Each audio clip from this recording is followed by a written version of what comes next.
دا د پاسا چې پسرالو پټخکاری مازار کړه لدې بام زندگی دا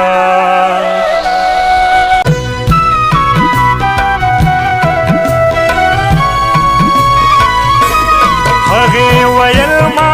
د حسرت یوا کتاب ویلا هغه ویل ما د حسرت یوا کتاب ویلا